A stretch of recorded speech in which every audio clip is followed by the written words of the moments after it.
Ya, baik, selamat datang kembali di channel Tanya Soal, di mana di video kali ini kita akan lanjutkan lagi pembahasan dari beberapa soal yang mungkin saja keluar di soal tes tahun ini. Semoga bisa diikuti dan dimengerti dengan baik.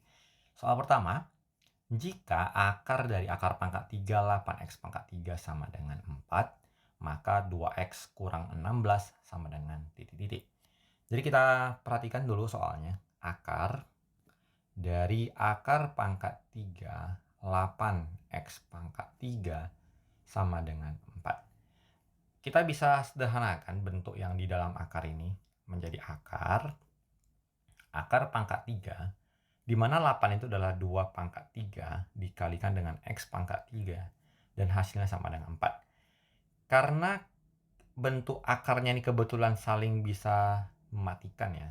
Jadi 2 pangkat 3, kalau di akar pangkat 3, 3-nya habis, jadinya hasilnya adalah 2 pangkat 1, berarti 2. Begitu juga dengan x pangkat 3, jadi 3 dibagi 3 juga habis, jadinya x pangkat 1. Maka hasil dari yang dalam kurung yang ini, dalam akar maksudnya, dalam akar yang ini, adalah sama dengan 2x.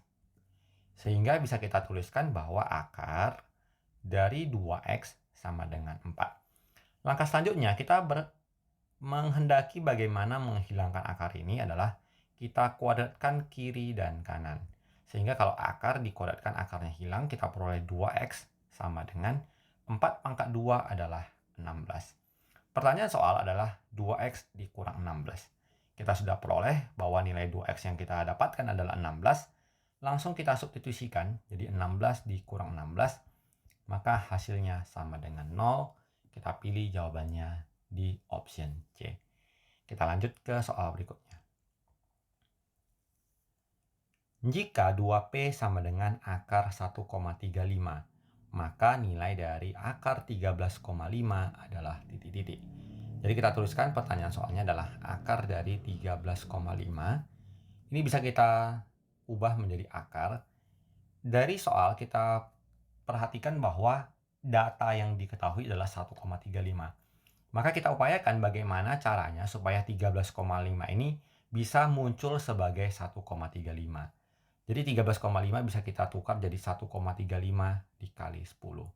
Nah, berikutnya karena dalam perkalian kita pecah akarnya menjadi akar dari 1,35 dikalikan dengan akar 10. Akar 1,35 dari soal itu sendiri adalah 2P, maka jawabannya adalah 2P akar 10. Dan kalau kita perhatikan jawabannya sudah ada, yaitu di option B. Kita lanjut ke soal berikutnya. Jika 17 pangkat 3,5 dikali 17 pangkat M sama dengan 17 pangkat 8, maka M sama dengan titik-titik. Jadi di sini kita gunakan sebuah sifat eksponen, yang mana kalau salah satu sifatnya itu adalah kalau kita jumpai dalam bentuk perkalian dengan bilangan pokok yang sama, maka hasilnya itu adalah pangkatnya dijumlahkan. Dan kalau kita aplikasikan di soal, yaitu 17 pangkat 3,5, kita kalikan dengan 17 pangkat M sama dengan 17 pangkat 8. Kita perhatikan bahwa di sini angkanya 17, yang ini juga 17, sudah memiliki bilangan pokok yang sama, maka sifatnya kita jumlahkan. Jadi 17 pangkat 3,5 tambah M sama dengan 17 pangkat 8. Sehingga kita bisa simpulkan bahwa pangkatnya ini keduanya, kiri dan kanan, adalah sama. Berarti 3,5 ditambah M sama dengan 8. Berarti M-nya sama dengan 8 dikurang 3,5. Maka hasilnya sama dengan 4,5 atau 4,50, sama saja. Kita pilih jawabannya adalah di option D. Kita lanjut ke soal berikutnya. Jika A per B pangkat X kurang 1 sama dengan B per A pangkat X kurang 3, maka X-nya sama dengan titik-titik. Di sini kita perhatikan sifat yang digunakan. Di A per B kita anggap ini sebagai P misalnya. Maka untuk B per A itu sama dengan A per B di pangkat negatif 1. Jadi kalau dia pangkat negatif itu membolak-balikkan yang bagian penyebut jadi pembilang, pembilang jadi penyebut. Jadi misalkan 2 per 5. Ini bisa kita tukar menjadi 5 per 2 pangkat negatif 1. Kita tukar sesuai dengan kebutuhan yang akan kita cocokkan dengan apa yang tertera di soal. Jadi kalau model soalnya seperti ini, maka bisa kita gunakan sifatnya. Kita tulis dulu.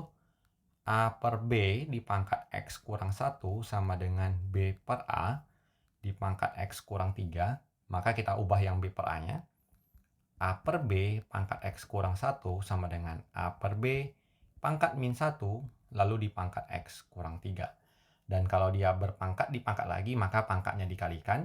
Sehingga A per B di pangkat X kurang 1 akan sama dengan A per B di pangkat, kita kalikannya, pangkatnya min 1 dikali X, min X.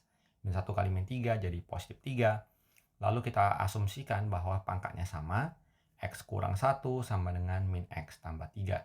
Min X-nya kita pindahkan jadi X tambah X sama dengan 3 ditambah 1. 2X sama dengan 4. X-nya sama dengan 2. Kita pilih jawabannya di option C. Kita lanjut. Jika 2 lebih kecil X kecil 4, 3 kecil Y kecil 5, dan W sama dengan X tambah Y, maka nilai W berada di antara nilai titik-titik. Jadi kalau kita tuliskan di sini 2 kecil X kecil 4, kemudian 3 kecil Y kecil 5, dan karena pertanyaannya di sini W-nya kita jumlahkan, kita ikuti. Kita jumlahkan yang kiri, 2 ditambah 3 berarti 5, X tambah Y, kemudian juga 4 ditambah 5 adalah 9. Berarti nilai X tambah Y-nya itu berada di antara angka 5 dan angka 9. Jawabannya adalah di option D. Pertanyaan yang timbul, barangkali bagaimana kalau soalnya kita sedikit modif. 2 kecil X kecil 4, kemudian 3 kecil Y kecil 5, dan kita asumsikan misalnya W sama dengan X kurang Y. Maka nilai W berada pada interval titik-titik. Nah, perbedaan soal ini, dua macam soal adalah ketika yang pertama menggunakan jumlah cukup sederhana, tinggal kita jumlah. Bagaimana kalau kurang? Kita tidak boleh langsung mengurangkan ya, jadi yang ini salah. Cara yang sering dijumpai ketika calon peserta menghadapi soal yang kurang adalah langsung dikurangkan seperti ini. Jadi kita kurangkan jadi min 1 kecil X kurang Y kecil min 1. Ini kan tidak memenuhi ya. Jadi cara yang benar itu adalah si Y-nya kita kali negatif. Jadi 2 kecil X kecil 4. Yang ini kita kali negatif semua. Dengan catatan yang angka depan kita kali ke negatif jadinya ke belakang. Begitu juga nanti yang depan dikalikan jadi ke belakang, belakang jadi ke depan. Jadi min 3 seperti ini. Lalu langsung kita jumlahkan. 2 ditambah min 5 hasilnya min 3. X kurang Y hasilnya adalah 1. Nah, ini adalah kalau soalnya diganti menjadi W sama dengan X kurang Y. Sebenarnya sebagai soal latihan, ini juga bisa dikerjakan. Bagaimana kalau kita gunakan tandanya negatif? Misalkan 0 kecil X kecil 5 dan min 1 kecil Y kecil 6. Dan Z adalah Y dikurang X. Maka nilai Z berada di antara titik-titik dan titik-titik. Soal latihan ini bisa kamu kerjakan sebagai parameter apakah kamu sudah memahami materi interval bilangan seperti ini. Dan kalau sudah, boleh tuliskan jawaban kamu di kolom komentar untuk kita diskusikan bersama. Kita lanjut ke soal berikutnya, soal terakhir untuk video kali ini. 1 kecil X kecil Y kecil 2 dan Z sama dengan X kurang Y, maka nilai Z berada di antara nilai titik-titik. Ditanyakan adalah X kurang Y. Dan soal ini bisa kita kerjakan tanpa banyak masalah. Kita perhatikan bahwa angkanya makin ke kanan semakin besar. Berarti kalau X kurang Y adalah angka kecil dikurang angka besar, itu hasilnya pasti negatif. Jadi interval bilangannya sudah pasti negatif, tidak ada nilai yang positif. Di antara angka 0 dan 2 itu pasti nilainya positif. 1 dan 2 juga bilangannya pasti ada yang positif. Di antara min 2 dan 2, berarti ada min 2, min 1, 0, 1, dan 2. Ini ada interval beberapa bilangan yang bernilai positif. Min 2 dan 1 juga min 2, min 1, 0, 1. Ada beberapa interval bilangan yang positif. Jadi jawabannya sudah pasti yang di option C. Namanya juga kita belajar materi-materi penalaran TPA seperti ini. Kadang-kadang tidak perlu menggunakan cara yang terlalu ribet, yang penting adalah bagaimana kita memahami konsep sederhana dari pengurangan dua bilangan. Jadi kalau bilangannya sudah kecil dikurang besar, sudah memberikan hasil yang negatif, tinggal kita eliminasi jawaban mana yang memenuhi option atau pilihan soal yang ada. Demikian pembahasan soal di video kali ini. Semoga apa yang kita tampilkan bisa dimengerti dan dipahami dengan baik. Kalau kamu suka dengan pembahasan soal seperti ini, silakan dukung kita dengan cara like dan subscribe agar kamu juga tidak ketinggalan lagi nanti dengan update video pembahasan soal terbaru dari kita. Semoga bermanfaat dan sampai jumpa di video berikutnya.